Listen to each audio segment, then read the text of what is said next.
Congress party अब राजनीति के नाम पर हर सीमा पार कर रही है। उसका हर कदम सिर्फ एक ही लक्ष्य की ओर बढ़ता है, सत्ता की भूख। पार्टी को यह नहीं फर्क पड़ता कि उनके एक बयान से भारतीय सेना की प्रतिष्ठा पर आंच आ रही है या देश की सुरक्षा के बारे में कोई गलत संदेश जा रहा है। कांग्रेस के नेता दिन प्रतिदिन इस बात को साबित कर रहे हैं कि उनका एकमात्र उद्देश्य राजनीति का फायदा उठाना है और विपक्षी दलों को बदनाम करना है। यह सब तब हुआ जब air chief marshal AP Singh Rajasthan के झुंझुनू के मेहरादासी गांव में शहीद सुरेंद्र कुमार के परिजनों से मिलने पहुंचे। ऑपरेशन सिंदूर के दौरान शहीद हुए सुरेंद्र कुमार के परिवार से मुलाकात के दौरान वायुसेना प्रमुख ने एक बड़ा खुलासा किया था।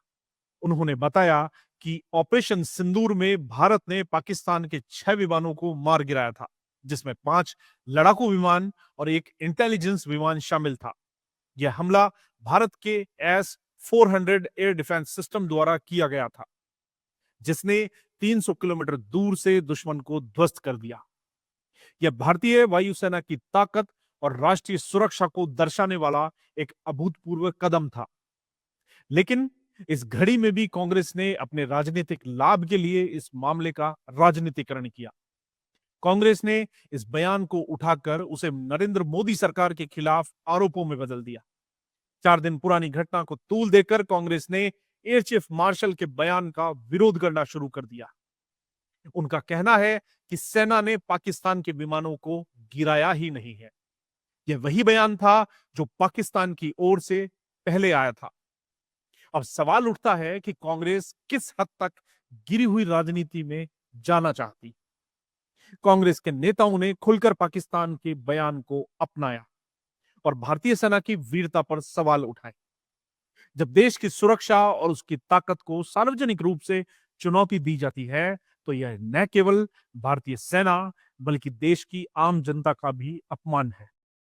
कांग्रेस के इस रवैये से यह साफ होता है कि उसकी नीयत केवल सत्ता हासिल करना है, चाहे इसके लिए देश की सुरक्षा का मजाक ही क्यों न उड़ाना पड़े।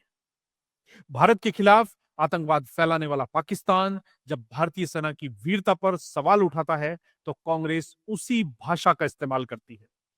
कांग्रेस के इस रुख से साफ होता है कि वह भारत के राष्ट्रीय हितों की कोई कद्र नहीं करती है। अगर कांग्रेस को यह लगता है कि सेना के प्रदर्शन पर सवाल उठाकर वे राजनीतिक फायदे हासिल कर सकते हैं, तो यह देश की और उसकी सुरक्षा के लिए बेहद खतरनाक हो सकता है। भारत के सेना प्रमुख ने जिस प्रकार से अपने बयान में ऑपरेशन सिंदूर की सच्चाई को उजागर किया, वह सेना और भारत के लिए गर्व का क्षण था। लेकिन कांग्रेस के नेताओं ने उसे राजनीतिक हथियार के रूप में इस्तेमाल करने की चेष्टा की। क्या यह वही कांग्रेस पार्टी है जो कभी देश की सेवा में थी, या यह सिर्फ सत्ता की भूख में आंधी से लड़ा करती थी? बीजेपी ने कांग्रेस के बयान का जोरदार विरोध किया और कहा कि कांग्रेस को इस पर सार्वजनिक रूप से माफी मांगनी चाहिए। बीजेपी ने कांग्रेस के इस बयान को सेना पर हमला मानते हुए कहा कि पार्टी को खुद पर शर्म आनी चाहिए। बीजेपी ने इसे कूटनीतिक और रणनीतिक दृष्टिकोण से देश की सुरक्षा और सेना के साथ विश्वासघात करार दिया। यह स्थिति कांग्रेस पार्टी के दोहरे रवैये को स्पष्ट करती है। एक ओर जहां पार्टी सत्ता पाने के लिए हर हथकंडा अपनाती है, वहीं दूसरी ओर सेना की मेहनत और राष्ट्रहित को नजरअंदाज करती है। ऐसे ओछे और संवेदनशील बयान से यह साबित होता है कि सत्ता की राजनीति ने उससे किसी भी सीमा तक गिरने पर मजबूर कर दिया है। देश की सुरक्षा से समझौता करना और सेना पर सवाल उठाना कांग्रेस के गिरे हुए राजनीतिक खेल का हिस्सा बन चुका है। अब वक्त आ गया है कि कांग्रेस को अपनी हरकतों का जवाब जनता से मिले, जो मिल भी रहा है, और वह यह न समझे कि राजनीति के नाम पर देश के साथ कोई खिलवाड़ कर सकता है।